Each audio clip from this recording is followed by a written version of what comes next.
Ladies and gentlemen, boys and girls, children of all ages, welcome to another edition of the Parking Lot Preview. It is Wednesday, July 10th. I'm Matt Coates alongside my partner, Mike Maynard. Mike, thanks for joining me today. Gorgeous day out. Gorgeous. Beautiful weather. A little humid, but good baseball weather. Can't complain. We've seen some rough days weather-wise, so seems like this one's going to be a good one. Yep, good weather for tonight's matchup between the Hyannis Hawks with an 11-8-1 record versus the Falmouth Commodores with a 7-13 record. Oh, Mike, we got to look a little bit deeper at that Commodores record because at home they're a 7-4 team, and for our mathematicians at home, yes, that does mean on the road 0-9 this season. Not the kind of split you're looking for, obviously, if you're the Commodores. When you look at that for Hyannis, you're a little bit encouraged, but you're a little bit like, we really got to win this one. Yeah, it's a must-win game regardless of any records, but that does tell you, you know what, we can't be the one team out of 10 games to take a loss to Falmouth on the road. We've got a home game tonight against the Commodores. Hopefully, they'll be able to come away with the 10th win against Falmouth of the year on the road. For sure, but I know Mitch Carragher is going to make sure his team is locked in. It's 1-1 on the season series, Mike. You flash all the way back to the season opener. It was a 10-0 victory via the mercy rule for the Harbor Hawks. Then on July 2nd, they played them again very recently.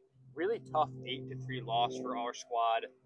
We're commanding a lead for the majority of the game, and a 6th spot in the bottom of the 7th inning gave the Commodores a lead that they wouldn't relinquish for the rest of the contest. A really tough game for the Hawks there.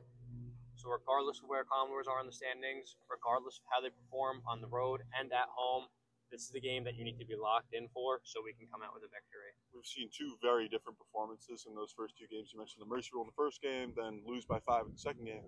Two very different performances from the Harbor Hawks and also the Commodores. So it'll be interesting to see which version of those teams we get tonight. Maybe a little bit of both, combination, maybe a closer game because both games weren't necessarily too close by the end of things. So it'll be interesting how this plays out. But another home game. Last home game was a mercy rule. Hopefully that's telling as to what's going to happen again tonight. But again, the pitching for each team succeeded very at a high level.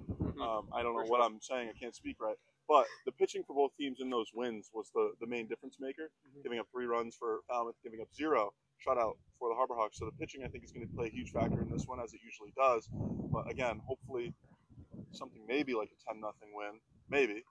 Not calling it a mercy rule. It's been a while since we haven't had a mercy rule, Mike. Well, I wouldn't think they'd be like super common in the first year of mercy rules. I would like them to be common. Yeah, fair enough. Wouldn't mind seeing it. Wouldn't mind it. It's interesting that you brought up starting pitching, Mike, because that last time we played Falmouth, they were throwing Hayden Frank, a guy who we've known very well, and I think that familiarity helped the Hawks able to put up 3 runs against him over his 4 innings of work, which is very hard to do against Frank. We've talked about it. You guys watched him last year. Absolutely phenomenal pitcher. This year it's going to be a lack of familiarity with the guy we're going against, and we'll talk about that a little bit later. I thought Josh Schreiber was passing this for the 3rd time, folks. I'm sorry for that pause. It's not Josh, just someone who drives a car very similar to Josh's. With that being said, Mike, tell me a little bit about the last game for the Commodores.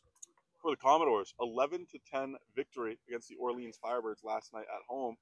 Obviously at home, because it was a 7-inning game, thanks to a 5 spot in the bottom of the 9th. A walk, single, and double helped bring in the 5 runs at the end of the game. So they're able to come away with that tough win, close game. We've mentioned it.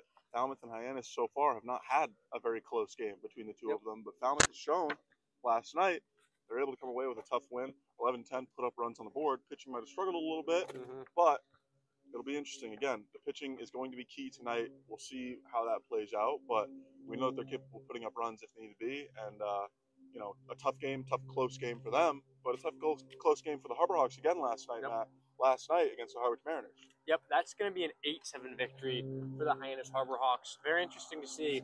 It's a matchup of 2 teams coming off 1-run victories with a bit of higher scoring than you might expect there in those 2 affairs. But like we said last night, 8-7 gives us a 3-0 lead in the season series against the Harvard Mariners. Played our last game over there on their home field so far. And in that game, we saw the Hawks had an 8-4 lead heading into the 8th inning. Got the heart rate jumping a little bit, though. Bottom of the 8th inning, 2-run bomb for the Mariners. And then in the 9th, they had a sacrifice fly, bring it to an 8-7 game. But luckily, Hawks settled in, got the outs they needed to get. Maybe they didn't get the run differential they wanted to get in the score column. They got a victory. That's all that matters. And Mike, I think there's a few important individual performances we need to talk about. First, Alex Lodis has been absolutely killing it so far to start his Cape Cod Baseball League career. Florida State product, hitting over 500, and it's a relatively decent sample size now. It's not like he's only played 2 games. He's played a handful of games so far. Last night, 3 for 5, 2 RBIs, and a run scored. Not to mention an absolute monster leaping snag in the air over in the infield. And you go over to another guy who plays in the infield, Anthony Silva. 8 hits on the season, 4 of which have come in his last 2 games. Great to see a resurgence out of him. He's been immaculate on the defensive end of the diamond, but is now starting to put it together with the wood bat in the batter's box. And unfortunately, John Gazdar, second-year player for the Hawks, played his last game as a Hyannis Harbor Hawk. A bit of an emotional end there as players and interns and coaches alike all lining up to say goodbye to John, a fan favorite. Everyone loved him, such a great guy. We wish him nothing but the best this coming week as he looks to hear his name called in the MLB draft. Luckily, you have the loss of John Gassar, but you mentioned those 2 other infielders that are kind of having that resurgence right now. Lodis has just been on fire since he got here. I believe, if I'm not mistaken, 13 for 25 was the sample size that you're looking for right now. That is over 500 batting average. He's really just playing at a very high level right now. Came out off of going to Omaha with FSU. Comes here, picks right up where he left off. Unbelievable. And then Anthony Silva, you mentioned it. Everybody has slumps. It's part of the game of baseball. He was struggling a little bit out the gate, just couldn't really get things going. But like you said, he's showing something right now. The past couple games, couple hits here and there, and that's been huge for this team. That we've seen the defense out of him. We've seen he's been solid in the infield, making plays that not a lot of people can make. And now the bat's starting to pick things up and kind of even out, and he's turning into what we thought was going to be an overall all-around great player, which is going to be a huge part to fill in that gap where John Gazdar is leaving, which maybe isn't replaceable, but going to do the best that we can to fill those gaps. But yeah, huge game for the fellas last night, huge game for the team overall. A little bit of a scare, as you mentioned, the Katuitt game a few days ago. That scare ended up coming away with a loss. The game, but last night, able to hang on, even despite a little hiccup here and there, that 2-run bomb and then the sac fly. Scared everyone, I think, that was wearing some blue and orange last night. But come away with a win. You mentioned it. It's all that matters. And, how's it going? Good. Very good. Thank you. And anyways, shout out Falmouth. Shout out the coaches for Falmouth saying hi to us. Everyone loves the parking lot preview. We love it too. Anyways, should be a good game tonight off of a good game for the Harbor Hawks last night as well. For sure, Mike. I'm going to have to ask around the organization, coaching staff, general manager, assistant general manager, baseball operations. I hope they're going to be selective with the choice of who gets to wear 14 next. It's a pretty special number for the blue I think and orange. Retire the jersey. I think that's the only option. I'm noticing now, I just want to point at my sheet right here. This is you. Not there. Didn't know if you wanted to pivot really quick. Sorry, folks. I'm going to keep it rolling. There. We're not at that. I know. Just wanted to let you think a little bit. We're going to keep moving, though. Starting pitching matchup, Pierce Capola on the mound for the Harbor Hawks here. 6'8", left-handed pitcher out of the University of Florida. 22 2/3 innings pitched. Didn't have necessarily the ERA he's looking for, just under 9. But 35 Ks in those 23 2/3, 12 walks. And he was only a redshirt freshman. Got a young guy that just needed to experience the college ball. Now he's got that experience a little bit. Now, fastball, got a lot of velo. We've talked about this before. Up to 97 miles per hour. Uses that 6'8" frame. Get that extension over top. Left-handed, sorry. Extension over top. I'm a right-hand. Whatever. But he's had a lot of success so far. First Cape appearance was July 3rd against YD Red Sox. Went 3 1/3, 4 hits allowed, 7 strikeouts through those 3 1/3 innings, 3 walks. And again, not the ERA you're looking for, but he's learning. He's getting that experience. Great guy around the clubhouse. He's always talking to the guys, always keeping it light, keeping it fun. Love to see that. But he's got a interesting matchup tonight against another pitcher on the other side that you might know a little bit more about than your average Joe here in Hyannis. Yeah, we're going to get to Sean Brennan in a second because I was ecstatic when I saw his name there. But if we go back to Pierce Capola, Mike, you see that 10.8 ERA on Cape through 1 appearance, 1 start. And I expect that number to take a nice drop-off after today's game.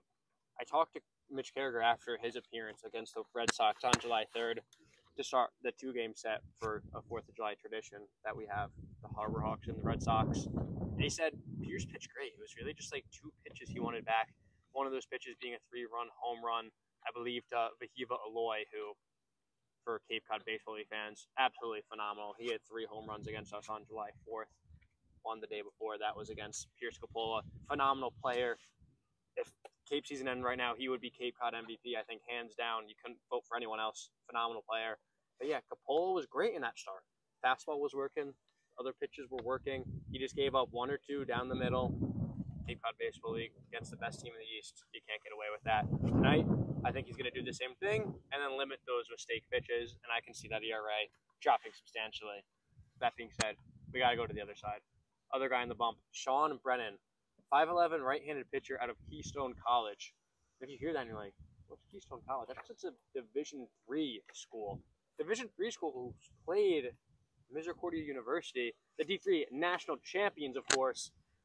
My fan favorite, my university in which I attend. Let's take a look at his stats against Misericordia University.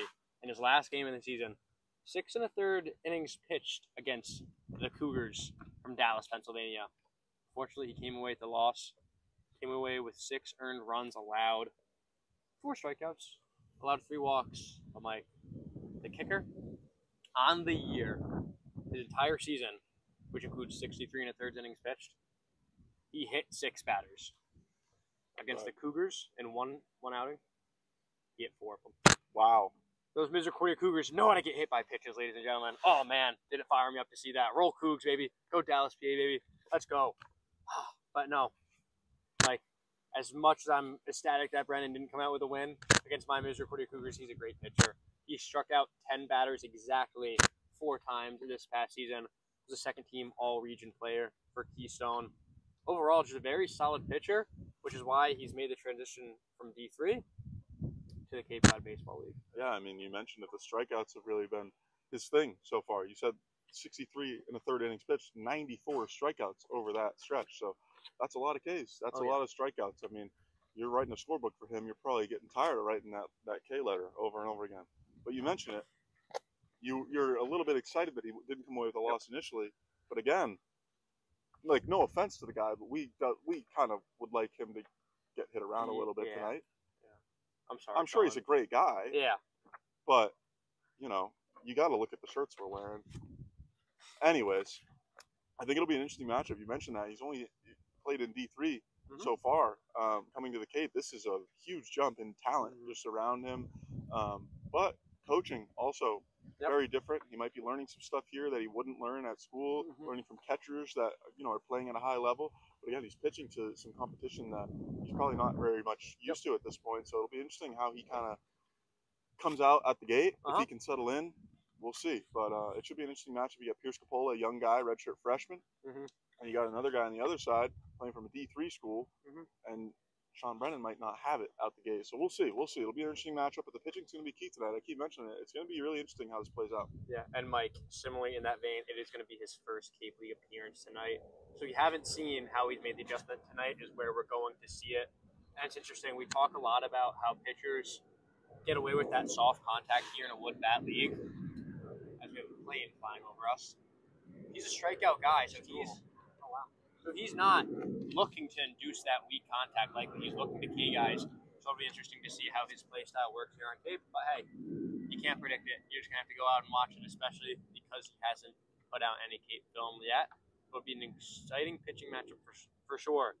SCC guy in Coppola versus the Division III guy in Brennan. Can't wait for that. With that being said, Mike, let's look at our lineup so we can make our player of the game day. Yeah, we actually have a lineup today. Unbelievable. Thank you, Mitch Carricker, for getting it in at a timely time. I guess, I mean, it was earlier than it needed to be. Anyways, Kane Kepler's going to be leading it off. No surprise there. He'll be playing right field for the team tonight. Alex Lodiz, we talked about him having a lot of success. He'll be at third base, batting second tonight. Mason White will be playing shortstop, batting third. We'll have Michael Detallo DHing tonight in the 4 spot, batting cleanup. Blake Cabell playing first base tonight, batting fifth. Eric Snow playing second base, batting sixth. Dalton Bargo going to play left field tonight, batting the 7 hole. And then we have Cannon Peoples tonight, making his Hyannis Harborhawks debut. He's played with Katuitt last summer, and even 4 games, I believe, this summer got into. So now he'll be coming across the other side of Barnstable playing for the better team. The right side of the Barnstable rivalry. The right side of the Barnstable rivalry for Cannon Peoples. He'll be batting 8th tonight and catching behind the dish. And Nick Groves will round things out in the 9-hole playing center field. A good lineup. A lot of guys that have been here before. A lot of guys that have shown success. And one new guy that's getting to experience what it's like to wear these colors. And, get to it. Ends up saying, by all means, go do what you want. Go to whatever team you please. We scooped them up. Oh, yeah. Hopefully, we got something where it's kind of like some of these other guys that we've been able to scoop up from other teams that have had a lot of success when they start their career in the blue and orange. So, an interesting lineup, an interesting game, but we got to make player of the game picks, Matt. Yep, we do. I'll go first. Okay. And quick correction, Cannon Peoples, I think he has at least 50% experience wearing our colors. Went to the University of Tennessee. A lot of orange in those uniforms. A lot of orange in our uniforms. Right. Come to McKeon Park tonight so you can see the orange uniforms in action. But with that being said, I'll give you guys a player of the game pick. If you noticed it a few minutes ago, Mike's reaction, I picked Anthony Silva pregame. It's written down on the paper. No, don't show him that. Don't show him that. Behind the scenes. Classified. Behind the scenes. But he's on the lineup, so I'll pivot. I love you, Anthony. I'll go with another guy whose name starts with A. That would be Alex Lodice. How can you not pick him? 13 for 25, a Florida State Seminole. Shout out Cam Smith. Shout out Jimmy Arnold. Shout out Jackson West. Shout out Alex Lodice. I love me some Seminoles. I love me good baseball players. Alex Lodice, check and check. Keep going out there. Keep playing stellar defense. Keep swinging a hot bat. And I'm going to look like a very smart man, Mike. I love the pick. He's been super hot as of late. Can't deny it. Anyways, I'm going to pick a different infielder. Going to be playing next to him in the infield tonight. That'll be Mason White. Yep. I don't know if either of us have picked him to this point, but he's had some success out of late, as of late. Wow. It's a long episode here. I'm losing my voice, losing my words. Should we restart? No. We're good. We do it in one take. We do it live. Mason White, though, going to be playing shortstop tonight. We've seen the defense out of him, but as of late, the power has really come alive. 2 home runs in his last 3 games prior to just a few days ago. He's been having a lot of success at the plate, getting that big bat going. Struggled a little bit out of the gate with getting contact, being consistent, but talked to Coach Carricker after his 2nd home run of the season, and he was saying, this is a building point for him. Hopefully he can build upon this, show a lot more consistency at the plate, and not have that 3 true outcomes where he's either striking out, walking, or hitting a home run. Yep. But he's got that power in his bat. I like him to go yard tonight. I'm going to make an official home run prediction tonight. He's facing a D3 pitcher. Well, come on. Hey, nothing wrong about D3, but it's his first time playing against this competition. Yeah, I think tough. Mason White's big bat is going to have some success tonight. And Mason White's got that experience against these pitchers, got that experience in this league. I think he's going to have a big game. Is he going further or shorter than 430 feet on that homer? I think I'm going to have to bet shorter, honestly. I mean, I'd love to bet longer, but my odds already are stacked against me. Brutal betting odds. A home run. Brutal odds. But yeah, I'm going to go with shorter. I'm going to still think it clears the fence somewhere. Yep. I'm not going to pick where. I mean, you got a lot of room. Right. I think the deepest part of the outfield is probably like 370. And he's got a lot of bat. He's got a lot of bat. So I definitely think he's capable of putting one over there no matter how far it goes. I agree. Guys, thank you so much for bearing with us tonight. I hope you had fun. This was a longer episode, but I think it was a fun episode. Mike, thank you so much for joining me as always. Guys, come to McKeon Park. First pitch tonight is at 6 p.m. against the Falmouth Commodores. Say hi to us if you see us. If not, you can catch us right here on YouTube on the Harbor Hawks Baseball Network or over on Keep League TV on Huddle. Thank you guys so much. Go Hawks.